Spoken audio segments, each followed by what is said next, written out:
안녕하십니까. 오늘은 재명정론 이어서 보겠습니다. 예산의 종류인데 굉장히 중요합니다. 우리 소위 말하는 별 3개짜리로 보시고 준비하셔야 됩니다. 일단은 종류별로 이제 기준이 다 달라요. 지금처럼 회계별 종류요, 시기별 종류요, 손님 앉았을 때 종류 막 나올 텐데 일단은 다 기본 특징이 있고 다 구분하셔야 되고 또 앞에 했던 예산의 원칙 때 나왔던 말이 또 나올 거고 또 뒤에 집행에 나온 말이 또 나올 거예요. 같이 나올 거니까 지금 같이 잘 봐두셔야 앞과 뒤가 다 연결될 거예요. 자, 이런 말을 잘 활용할 줄 알아야 돼요, 여러분. 회계별 종류다. 이걸 또는 이렇게 분류하게 돼요. 세입, 채출, 성질이라고 불러요. 세입, 채출의 성질에 따라서 분류하게 돼요. 자, 특히 요 2개 있죠. 일반회계하고 특별회계를 모아서 우리는 그를 예산이라고 보통 언급을 해요. 예산. 보통 예산의 구성 그러면 세입 예산, 채출 예산이라고 보통 말을 해요. 이게 예산의 구성인데 그러면 정부가 발표하는 예산 규모가 있잖아요. 만약 2019년도에 정부 예산이 뭐 470조다. 그 말은 이 일반회계하고 특별회계를 더한 규모라고 보시면 돼요. 정부가 말하는 예산 그러면 자동으로 일반회계 플러스 특별회계 이렇게 이게 예산이고 사실 예산 기금은 엄밀히 말하면 예산이 아닌 좀 다르게 구분해요. 이거는 이제 예산 외라고 해서 운영할 수 있게 돼 있어요. 기금 하면 뭐가 또 올라야 될까요? 공무원 연금 기금도 올라야 돼 무조건. 그러면 공무원 연금은 기금으로 운영을 해요. 여기 말하는 요 일반회계나 특별회계는 주로 이런 세입과 주로 이 세입이 특히에는 조세 수입이 많고요. 쓰는 건 주로 일반 경비에 쓰는 게 많아요. 여러분 사업도 하고 자금도 운영하고 되게 많지만 아무튼 가장 큰 분류는 예산 외라고 보통 말을 해요. 그러면 자, 나름은 자 회계별로 회계잖아요. 우리 그 공부하다 보면 그런 말 자꾸 나와요. 회계와 기금 간, 뭐 전출입 된다 안 된다 그런 말 써요. 회계끼리 전출 전입이 돼. 그 말의 회계란 일반 회계, 특별 회계끼리 서로 주고받고 가능해요. 남는 게 있다면 마찬가지 회계하고 기금끼리도 왔다 갔다 가능해요. 즉 공무원 연금을 주는데 돈이 모자란다 그러면 이런 회계에서 갖다 쓸 수가 있다는 거지. 그런 관계로 쓰는 게 이제 회계별 종류인데 자 그러면 이 말에 조금 더 충실하게 보자면 일반회계 같은 경우는 세입이 주로 뭐 조세 수입이에요. 세입이 주된 세입이 조세 수입이고 주로 쓰는 거는 국가 존립에 쓴다 보시면 기본 경비다. 국가 존립에 쓰는 거예요. 국방, 외교 이런 데 주로 쓴다 보시면 돼요. 이게 일반 회계고 집으로 비유해 볼게요. 아빠는 공무원이에요. 그리고 엄마가 식당 사업을 해요. 그러면 아빠의 월급은 꾸준하죠. 수입이.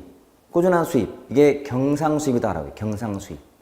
안정되고 꾸준한 수입. 경상수입인데 일반회계가 막 그런 수입이에요. 그러니까 조세는 큰 변화가 없어요. 그냥 꾸준하게 조금씩 늘어나요. 이게 경상수입인데 이런 수입으로 그냥 존립에 쓰는 아빠의 꾸준한 수입으로 가정 존립에 쓰는 이게 보통 일반 회계라면 즉 꾸준한 수입, 꾸준한 경비 보통 이게 일반 회계라고 보시면 돼. 근데 이거는 사업을 하거나 특정한 사업을 하거나 또는 특정한 자금을 운용하거나 또는 특정한 세입으로 특정한 세출에 충당하기 위해서 일반 회계랑 구분해서 별도로 하는 거예요. 엄마가 사업을 하거나 엄마가 자금을 좀 굴리거나 엄마가 펀드 뭐 사채 좀 해 또 자금을 굴리는 거예요. 또는 이게 다 뭐냐면 특정한 세입으로 특정한 세출에 쓰는 거거든요. 이럴 때 하는 것이 바로 특별회계예요. 그러니까 일반과 좀 대비되는 말이 특별인 거지. 구분하기 위해서 쓰는 말이에요. 자, 기금은 뭐냐면 특정한 자금을 운용할 때. 그러니까 특별회계란 기금이 서로 겹치는 면이 없잖아 있지요. 왜? 자금을 운영하잖아요. 나름은. 그래서 하지만 큰 차이가 뭐냐면 얘는 예산이라는 거고 얘는 예산이 아니라는 거예요. 이렇게. 그래서 보통 회계를 하게 되면 일반 회계, 특별 회계를 구분하시면 되고, 그 다음에 기금은 따로 한다. 세입, 세출 예산과 별도로 따로 하게 해주는 거예요. 공무원 연금 기금처럼. 좀 추가한다면 이 두 가지는 굉장히 중요한 특징인데, 정할 때 법률로 설치하게 되어 있다. 반드시 법률로 설치한다. 자, 기금도 마찬가지고 특별회계 마찬가지고 반드시 법적인 근거를 가지고 만들어야 돼요. 자, 항상 법률과 연관된 틀린 말 나올 때 쓰는 말이 뭐냐면 대통령령에서 이게 맞는 근거고, 만약에 지문에서 대통령령 그러면 틀려요. 자, 대통령 명령은 법률에 하위에 있는 규범인데 이게 아니라 법률로 설치한다라고 법에 딱 나와 있어요. 이게 두 가지 공통점을 보시면 돼요. 자, 이번에는 시기별로. 자, 성립 시기별로 분류할 때 본예산, 수정예산, 추경도로 구분하는데 시기별로 본예산, 다른 말로 당초예산이야. 당초예산, 본래 예산, 당초대로 예산, 당초예산이고, 수정예산은 고치는 거예요. 수정했다. 추경은 어제 나왔지만 좀 봤지만 지난 시간에 추가해서 고친다. 추경 이런 식이에요. 우리가 헌법하고 국가재정법상 좀 다른 게 있는데 뒤에 따라 하겠지만, 정부가 예산을 편성해서 국회에 내는 시한이 있단 말이에요. 그게 새로운 회계론대 개시 90일 또는 120일 전까지 내게 됐어요. 이 120일 같은 경우는 근거법이 국가재정법상 규정이고, 요 90일 전까지는 헌법상 규정이에요. 자, 과거에는 두 개가 같았지만 지금은 좀 바꿔놨어요. 재정법은 120일 전까지 좀 미리 내서 검토받으라는 차원에서 땡긴 거야, 앞으로. 근데 자, 편성해서 넘겼어요, 국회에. 이제는 국회 몫이에요. 그래서 A라는 예산안을 이제 국회에 제출했더니 국회에서 요놈을 그대로 심의하더니 연말 가서 통과된 거죠. 이게 본예산이에요. 손 댔나요? 안 됐죠. 이게 당초대로 통과된 거예요. 이게 당초 예산이고, 두 번째는 한참 심의 중일 때, 이쯤이 심의 중인데 정부가 고쳐온 거예요. 이때쯤 해가지고 잠깐만요, 고쳐온 거. 이게 수정 예산이에요. 성립 전이에요, 성립 후예요? 성립하기 전이죠. 성립 전에 고친 거예요. 또는 심의 중일 때 고친 거죠. 심의 중일 때 수정했다. 이렇게. 자, 중요한 건 뭐냐면, 자, 성립했어요. 성립해서 지금 1월, 2월, 3월, 4월, 5월 한참 집행 중이었단 말이에요. 이때 고쳐온 거예요. 이게 추경이에요. 추경은 성립 후예요. 다른 말로는 집행 중에 고치는 거예요. 이런 식으로. 이게 예산의 종류에 나오는 말들이에요. 어렵지 않죠? 시험은 주로 얘가 많이 나와, 추경이. 왜냐하면 자, 특징이 몇 개 있거든요. 추경은 편성 횟수는 제한이 없어요. 뭐 한 번 하든 두 번 하든 세 번 하든, 자, 이거는 횟수는 제한이 없고, 횟수 제한은 없고, 단지 사유는, 편성하는 사유는 제한이 있어요. 이렇게. 여러분, 추가는 금액을 추가한다는 개념인데, 아무런 사유도 법에 없이 막 하게 해놓으면 정치인들이 막 남용한단 말이에요. 이걸 막기 위해서 사유를 딱 법에 정해놨어요. 뭐 전쟁 이런 것들, 경기 침체, 또는 뭐 법이 정한 사유가 발생하면 그때는 추경 편성 가능하지만 딴 때는 못하게 법정된 사유가 존재한단 말이에요. 특징. 그리고 우리는 거의 매년 편성 중이고, 거의 매년. 그러니까 거의 해마다 추경은 편성해 왔어요. 거의란 말이지 한 번도 그런 적 없다? 그건 아니에요. 그건 틀린 말이고, 거의 매년 편성해 왔다 이렇게 보시면 돼요. 거의 매년. 됐죠? 이게 나름은 특징. 이제 시기별로 따라 분류한 거니까, 만약 시험에서 다음 중 예산의 종류 중 예산의 성립 시기별로 분류한 게 아닌 거 그래가지고 1번 본예산, 2번 수정예산, 3번 추경, 4번 일반회계 한번 골라야지. 이런 식으로. 이해되죠? 나름은 이 기준들이 의미가 있는 거예요. 같이 다 공부해 두셔야 됩니다. 그 다음에 자, 불성립 때 종류가 있다. 불성립 시. 이게 또 나왔네, 이게. 자, 성립이 안 됐다는 것은 뭐냐면, 이거는 이제, 심의기간이 주어져 있잖아요. 얼마까지 해라. 라고 돼 있는데, 안 한단 말이에요. 자, 새로운 회계연도가 1월 1일 0시에 개시가 돼요. 이때 개시하는 시점이. 그러면 12월 31일 24시, 즉 자정까지는 통과되어야 이게 성립했다라고 해요. 성립했다. 그런데 개시가 됐는데도 불구하고 통과가 안 됐네? 이게 바로 불성립 상황이다. 예산 불성립. 법정 시간 내에 예산을 통과 못 시킨 상태. 이게 불성립이다. 그러면 그럼 어떡하지? 뭔가 대안이 필요해요. 첫 번째, 자, 잠정회계 또는 잠정예산 같은 경우는 이거는 이제 영미제도, 영미제도. 자, 잠정예산 또는 잠정. 그럼 이거는 큰 의미는 없어요. 우리가 중요해요. 자, 가예산은 뭐냐면, 가예산은 자, 이제 그 심의하는 중인데 상황을 봤더니 도저히 주어진 시간 내에 통과가 안 될 게 미리 보여. 그때는 뭔가 대안을 짜야 돼. 그게 뭐냐면, 한 달 동안만 정해주는 거야. 한 달 동안만. 자, 요때까지 통과가 돼야 되지만 안 될 게 예상될 때는 12개월 중에서 요 한 달, 1월 한 달 동안만을 의결해 주는 거야. 일단 쓰고 있어봐. 한 달간. 그러면 나중에 통과시킬 테니까 이게 가해산제도야. 자, 1개월 기간 동안에 국회가 의결해줘요. 한 달 동안 쓰고 있으라고. 자, 우리나라 과거에 제1 공화국에서 채택했던 제도가 바로 가해산 제도였어요. 가해산. 자, 준예산은 뭐냐면, 준예산. 내용은 똑같아요. 예산이 성립을 못했어, 지금. 즉, 회계연도 개시일 때까지 국회에서 예산이 의결이 안 됐을 때는 전년도에 준예스라고 돼 있다. 준예스입니다. 준예산 제도에. 이거는 현행 제도고, 자, 현행 헌법상에서는 혹시라도 국회에서 통과 안 되면 준예산을 편성한다라고 돼 있어요. 헌법상에.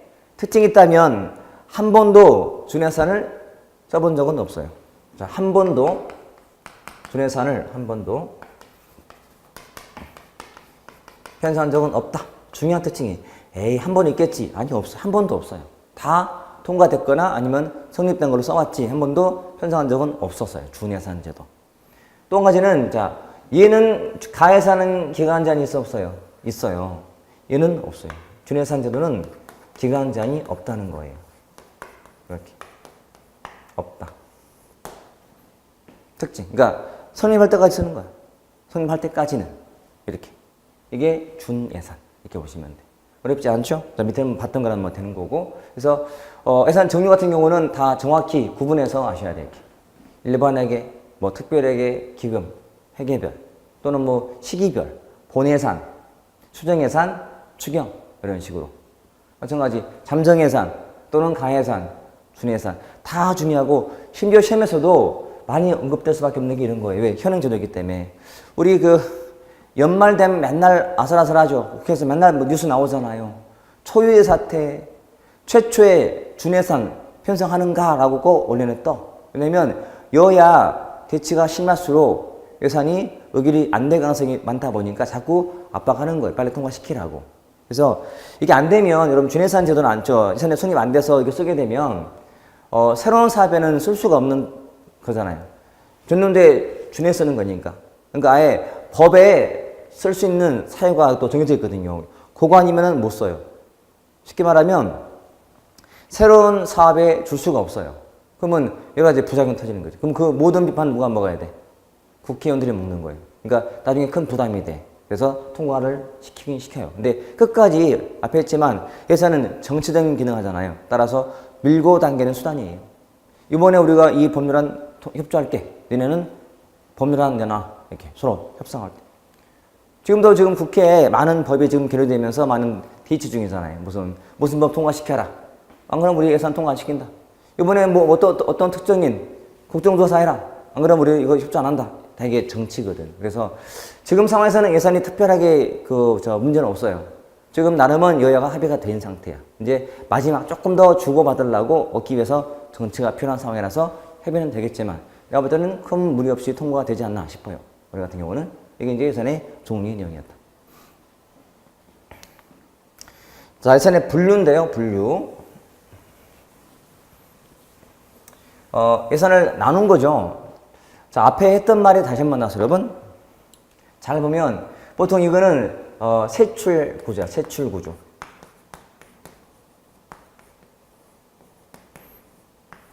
세입 세출 구조 중에서 세출 구조 뭐냐면 정부가 돈을 거둘 때 그 명목이 필요하죠. 이게 세입 구조고 정부가 돈을 쓸 때는 반드시 명목을 가지고 써야 돼요. 이게 바로 세출 구조예요. 그래서 구조가 이렇게 되어 있다. 장관항 세양목이라고. 자, 장관항 세양목. 자, 우리 지난 시간에 장관항을 무슨 과목이라고 불렀죠? 입법 과목, 그렇죠? 입법 과목. 그리고 세양목은 행정 과목이었죠. 이렇게.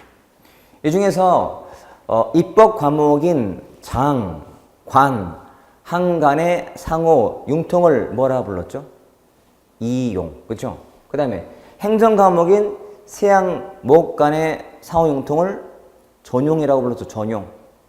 자, 이게 가장 기본적인 세출 구조고 좀 앞에 나간다면 앞에 이쪽에 소관 있어요. 소관, 주체, 고예산 주체 또는 조직이 일종의 조직. 그 예산을 담당하는 소관 부처가 누구냐 이런 차이예요. 그게 앞에 있다 보시면 돼요. 그래서 이게 가장 기본적인 분류 체계인데 분류 체계. 자, 그 종류, 분류에 유형이 되게 많은데 보통은 한 3가지 또는 4가지가 있어요. 근데 시험은 뭐 자세하게 나온다거나 어렵게 나오는 게 아니고 그냥 보면 답이 나오긴 나와요. 뭐냐면 가장 중요한 게. 자, 기능별 분류는 어떤 거냐면 뭐 국방비 얼마, 외교활동비 얼마, 경제개발비 얼마, 교육비 얼마. 정부가 무슨 일에 얼마 썼지? 무슨 일 했지? 이렇게 짜는 거예요. 그러니까 정부가 무슨 일을 했는가에 따라서 분류하는 거예요. 그러다 보니까 시민들이 제일 이해하기가 쉬워요. 이거를 시민을 위한 분류라고 불러요. 시민을 위한 분류 이렇게.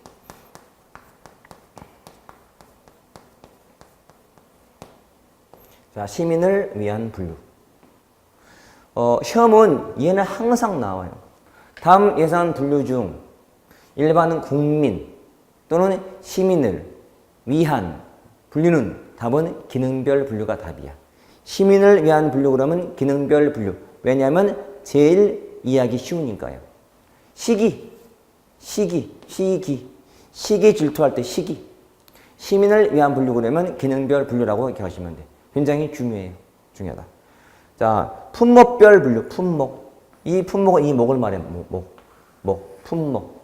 이건 뭐냐면, 뭘 구입했지? 즉, 지출 대상이 뭐냐예요. 지출 대상에 따라서 예산을 분류하는 거예요. 자, 우리가 그 어머니들이, 우리 엄마들이 마트 갈 때 뭐에 가요? 뭐 살지를 품목을 써가지고, 그 품목이야. 이 품목이라는 것은 지출 대상이에요. 뭘 구입했는가? 물품이야, 물품. 품목. 자, 이 목은 또는 품목은 분류 단위가 커요, 작아요? 작죠. 자, 소관, 장, 관, 항, 세양, 목. 점점 내려올수록 단위가 작아져. 그러면 작은 단위하고 큰 단위하고 뭐가 더 재량이 많을까요? 큰 단위가 재량이 많죠. 자, 아빠 얼마 쓴다? 이렇게 하는 거야. 조직별 분류니까. 뭐는 보건복지부 얼마 쓰고, 행안부 얼마 쓰고, 교섭부 얼마 쓰고, 교육부 얼마 쓰고, 이렇게 짜는 거야. 소관별로 짤 때. 분류하는 단위가 클수록 재량이 많아. 왜냐면 누군지만 배정했지, 뭐 살지는 자기 맘이거든. 그렇지. 반대로 품목은 재량이 없어요. 왜냐면 그 품목을 사야 되거든. 이미 정해져 있는 품목을 사야 되는 거예요. 그래서 품목 자른 단어가 보이면 무조건 특징으로 뭐가 나오냐면 통제하기 쉬워요. 또는 회계상 책임 묻기가 쉬워요. 왜냐하면 그 품목을 사지 않으면 바로 책임 묻거든. 통제가 쉬워져. 부모님이 용돈 여러분 줄 때, 아침에 나갈 때 내가 어쩔지 엄마가 정해주는 거야, 품목을. 자, 차비 3,000원, 뭐 밥값 5,000원, 커피 3,000원 이렇게 만원 주는 거야. 품목을 다 정해준 거야, 엄마가. 그러면 나는 그거 사야 되거든. 거기에만 지출을 해야 되거든. 그 품목을 구입을 해야 되거든. 근데 그걸로 뭐 하는지는 엄마가 관심이 없어요. 항상 품목이라는 단어가 나오면 통제가 제1의 목적이자 2의 목적이자 3의 목적이에요. 성과, 기능 아무 관심 없어. 오로지 그것만 사면 되는 거야. 처음부터 통제하려고 오로지 그것만 사게 만드는 거예요. 또 한 가지는 그 품목 사기에는 인건비가 들었기 때문에 하는 말이 뭐냐면, 자, 인사행정에 유용한 정보를 준다라고. 이렇게. 자, 문제, 단독 문제 나와. 다음 주 인사행정에 유용한 정보를 주는 분류는, 그러면 품목별 분류. 인품. 이렇게 인사행정에 유용한 정보를 준다 이렇게 보시면 돼. 인품. 됐죠? 그 다음에 자, 조직별 분류. 즉 주체에 따라서 예산을 나누는 거예요. 청와대 얼마, 국회 얼마, 뭐 헌재 얼마, 복지부 얼마 이런 식으로. 자, 큰 주체별로 예산을 나누다 보니까 이렇게 나눠 분류하게 되면 국회에서 예산 심의가 어려울까요? 쉬울까요? 엄청 쉽죠? 딱 보더니 국회 얼마야? 법원 얼마고? 얼마나 쉬워요. 그래서 이거는 국회 심의가 가장 중요한 특징이에요. 국회의 심의가 가장 용이한 분류. 이렇게.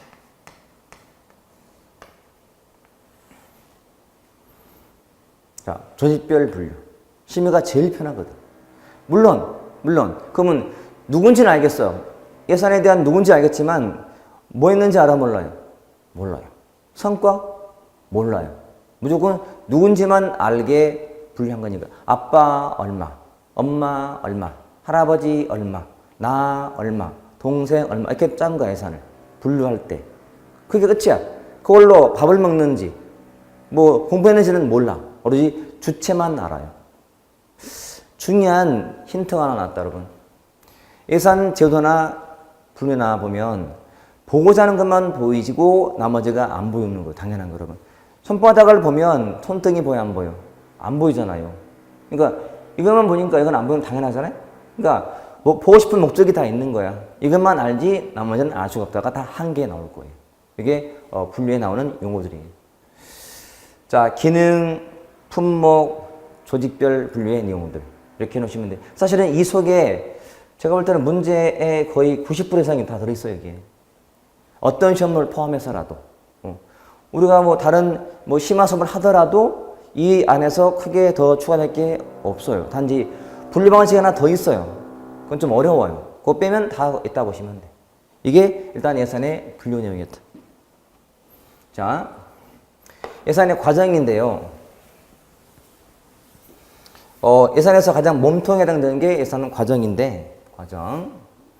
뭐 예산은 일생에서, 예산은 처음에 편성이 돼서 심의를 받게 되고, 그 다음에 집행이 된 다음에 결산과 회계가 끝나면 정부는 예산은 일생에 다 된 거예요. 그런 뜻이고, 회계연도다, 피지컬 이어인데, 보통 이거는 집행연도다 보시면, 예산 집행할 때.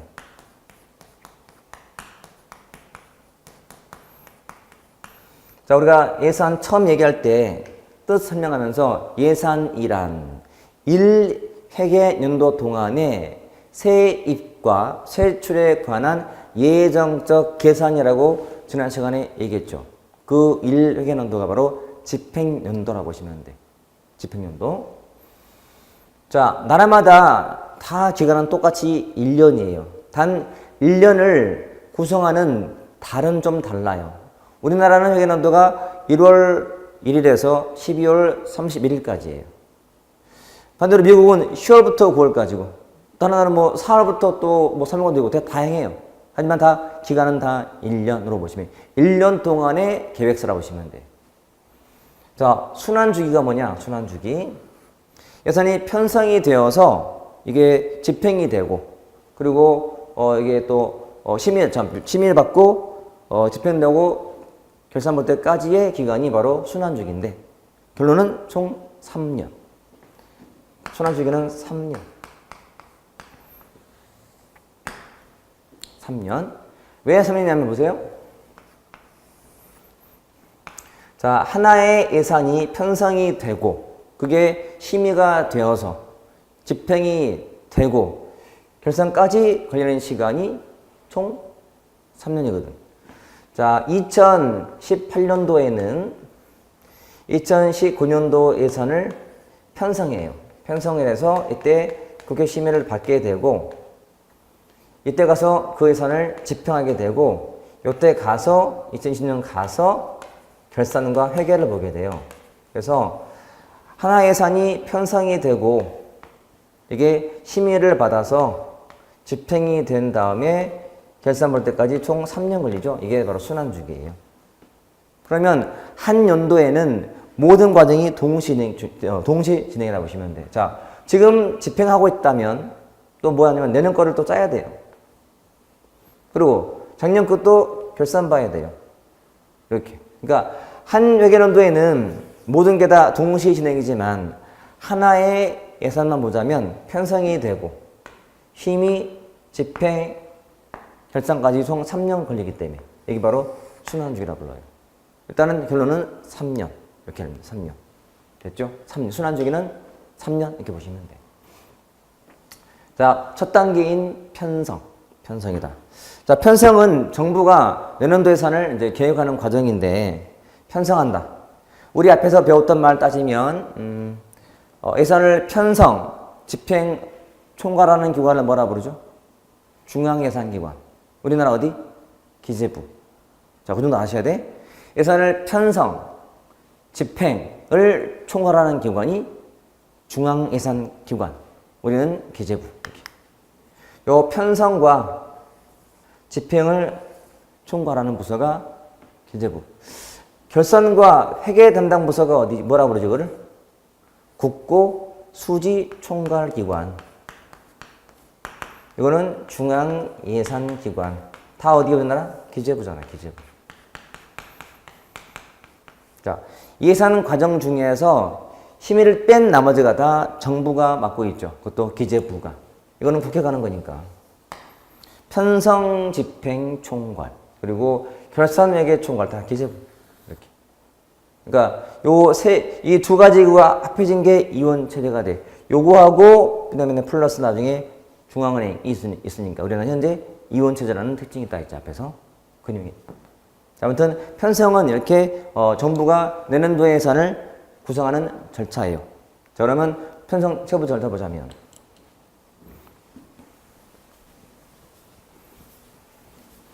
자, 그러니까 먼저 편성 절차는 앞에서 본 건데 정부가 예산안을 짜서 국회에 내는 거예요. 자, 예산안을 정부가 편성해서 국회에 지출할 때 예산의 형식이 있다. 형식이. 자, 예산의 형식이 뭐로 돼 있더라? 앞에 암기했는데 우리. 자, 이게 만약에 2019년도 예산안이에요. 예산안. 자, 책장을 넘기면 뭐가 나올까요? 목차가 나와. 그 목차 구성이 총 3개 명국이야. 넘기면 총, 세, 개, 명, 국.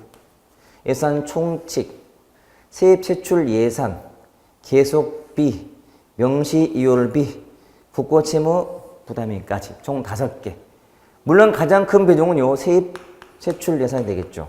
이게 거의 압도적으로 내용이 많다 보시면 돼. 이게 편성 이렇게 해서 내는 거예요. 그러면 국회가 받아서 심의에 들어가야 돼. 그 절차인데, 편성할 때 절차인데, 첫 번째, 중기사업계획서를 낸다.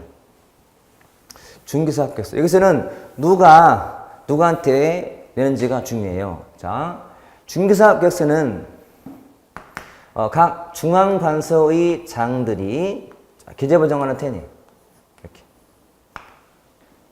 모든 중앙관서의 장들이 편성 담당 총괄부서인 기재부한테 또는 장관한테 계획서를 내는 거야. 5년짜리 계획. 중개사업계획서는 기간이 5년짜리 계획서예요. 5년.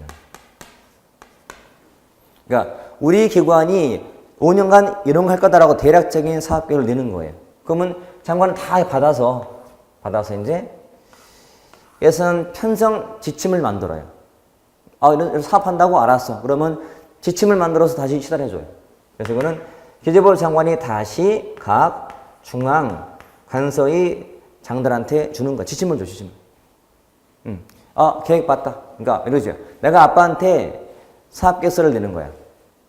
그러니까 당장 돈 달라만 한 게 아니라 사업계획을 딱 써서 내는 거야, 아빠한테. 아빠가 그래? 알았어. 그럼 지침을 줘. 이 정도의 한도 내에서 한번 예산 짜봐라. 그러면 알았습니다 하고 이제 각 관서장들이 장관한테 예산을 요구해.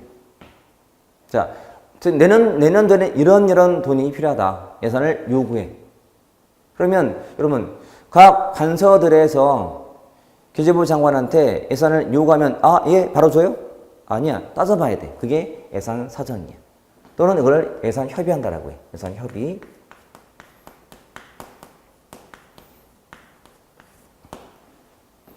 자, 협의가 끝나면, 협의라는 것은 뭐냐면, 기재부의 예산실에는 예산 사정관이 있어요. 그리고 각 부처에는 예산 담당관이 있어요. 용어 잘 들으세요. 담당관, 심의관들은 이게 예산 막료들이야. 전문 막료들. 그러니까 부처마다 배치되어 있는 예산 전문 담당관들이 예산을 이제 짠 거 아니야. 짤 때 관여했을 거니까. 그러면 기재부의 예산실에 있는 예산 사정관은 불러다가 협의하는 거예요. 왜 이 사업에 이 정도 많이 필요합니까? 서로 대화하는 시간이. 이거 협의 시간이. 그런 다음에 자, 국회에 낸다는 건데 국회에 제출인데 항상 정부의 마지막 절차는 국무회의를 해야 돼요. 자, 국무회의 의장이 누구죠? 대통령. 부의장은 국무총리. 그러니까 정부의 마지막 승인권자는 대통령이야. 따라서 항상 중간에 국무회의를 거치고 그리고 대통령의 승인을 받아서 이제 국회에 내는 거예요. 근데 이게 기간이 존재해요. 잘 들어요? 중기사업계획서는 1월 말까지 내요. 그러면 지침서는 3월 말까지 내려줘요. 그러면 요거를 5월 말까지 해요. 그런 다음에 국회에 내는 시한은 자 120일 또는 90일이에요. 자, 여기 앞에 있는 이 숫자는 근거가 국가재정법상 숫자예요. 그리고 얘만 90일 이것만 헌법 규정이에요. 헌법. 이거를 그냥 하면 되게 헷갈려요. 이러면 안 까먹어요. 자, 숫자 135, 120 이렇게 135, 120 해놓은 다음에 또는 90 그러면 돼. 자, 135, 120 또는 90 되나? 135, 120 또는 90 이렇게 135, 120 또는 이게 편성할 때 나오는 숫자들이에요. 숫자들. 시험은 계속 나오는 중. 편성 절차도 중요하고 그 다음에 심의도 중요하고 그리고 집행도 중요하고 다 중요한데 항상 기본으로 나와요. 135, 120을 기억하자. 135, 120 그럼 다 풀리게 돼요. 이게 편성 절차였어요. 됐죠? 자, 편성 끝나면 이제 뭐 해야 돼요? 심의해야지. 어디서? 국회에서 심의하는 과정이죠. 심의. 자, 심의란 행정부가 제출해온 예산안을 국회에서 검토하는 과정을 부르는 말이 심의고, 개념상. 이것도 절차가 있더라. 첫 번째, 시정연설을 한다. 시정연설. 대통령이 국회에 나가서 내년도에 정부의 큰 사업 구상을 설명하는 자리예요. 자, 이 연설은 나중에 구속력은 없어요. 그러니까 말한 것과 다른 게 하더라도 큰 문제는 안 돼. 단지 자세한 것보다도 전체적인 정부의 큰 사업을 설명하는 자리가 시정연설이고, 그 다음에 상임위에서 하는 것이 예비심사예요. 예비심사. 상임위원회? 상임위원회 어디선가 들어본 듯한 단어 같은데 상임위원회? 상임위가 언제라면 하위 정부 모형 기억나시나? 다른 말로 철회 삼각할 때 하위 정부 그때 나왔던 게 관상이었고 그거 상임위원회. 자, 상임위는 국회에 있는 각 부처 담당하는 위원회야. 각 부처 담당위원회. 자, 국방부 담당하는 상임위원회가 국방위원회예요. 보건복지부 담당하는 상임위원회가 보건복지위원회예요. 이런 식으로. 뭐 행정안전위원회. 이게 다 상임위원회. 그 상임위가 뭐 한다고? 예비심사를 해요. 예비신부, 예비고사 하듯이, 예비수집 하듯이 다 이게 예비심사야. 예비로 하는 거야. 그러면 예결위에서 예산 결산 특별회, 예결위에서 하는 것이 종합심사를 해요. 종합심사. 자, 쉽게 말하면 각 부처를 담당하는 위원회가 각 부처 예비심사하는 거야. 그럼 이거를 종합적 검토하는 것이 예산결산특별위원회예요. 그러면 자, 예비심사하고 종합심사하고 어디가 더 중요한 절차 같아요? 당연히 얘가 중요해. 종합심사거든. 좀 쉽게 비유한다면 단원별 평가하는 것이고 이거는 전범위 평가라고 보시면 돼. 종합심사야. 시야가 넓어진 거지. 종합적 심사야. 그런 다음에 본회의 심사를 받으면 돼. 또는 본회의 의결하면 돼. 그러니까 이렇게 심의를 거쳐서 국회에서 투표하는 거야. 통과시킬 때. 이거 심의 절차. 그것도 시험에 나와. 자, 이렇게 암겨놓을게요. 앞에 따서. 어머나 시상해. 어머나 시상해. 시상해. 얼마나 시상해? 본회의 의결한대. 시상해. 본회의 의결 30일 전까지. 시상해. 본회의 30일. 이렇게. 어머나 시상해. 시상해. 본회의 의결 30일. 자, 회계연도 개시 30일 전까지 의결하라고 헌법에 규정이 돼 있어요. 자, 새로운 회계연도가 언제? 1월 1일 0시잖아요.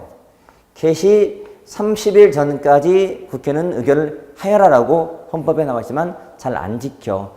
엄밀히 따지면 12월 2일까지는 통과시켜야 돼. 근데 거의 다 12월 말까지 가요.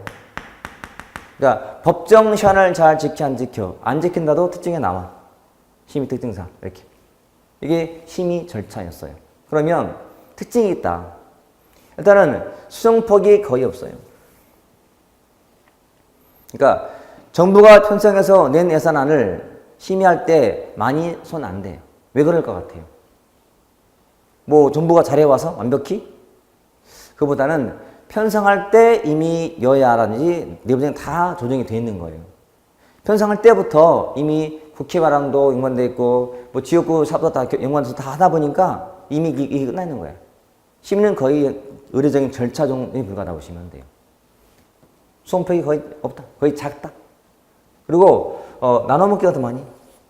국회의원들 지역구 사업할 때 하는 거죠. 정보도 별로 없고. 더 가면 추가한다면 우리는 위원회 중심제예요. 위원회 중심제로 심의한다. 그 말은 본회의가 아니라 본회의 중심이 아니고 위원회 중심이다. 그러니까 상임위원회, 예결위원회. 본회의장은 거의 통과시키는 곳이에요. 거의. 통과제는 삭감은 자유지만 자 정부가 낸 예산안을 국회에서 심의하는 과정에 삭감은 마음대로 할 수 있어요. 근데 증액 하려면 정부의 동의를 받아요. 정말 중요한 특징인데 즉 정부의 동의 없이는 그런 말이에요. 정부의 동의 없이는 증액하거나 그러니까 금액을 늘리거나 또는 새 비목을 설치할 수가 없어요. 그러니까 새로운 비용 들어가는 명목을 못 만들어요. 동의가 없다면. 왜냐하면 정부가 국회에 낸 예산안 규모는 400조다. 근데 국회에서 왜 이렇게 많이 쓰냐? 경제 어려우니 좀 허리 졸라매라. 390조 삭감은 만들어 할 수 있어. 하지만 이렇게 냈더니 국회에서 왜 이렇게 조금밖에 안 쓰냐? 420조 써라. 20조를 증액. 마음대로? 그럼 안 되지. 왜? 돈이 없는데?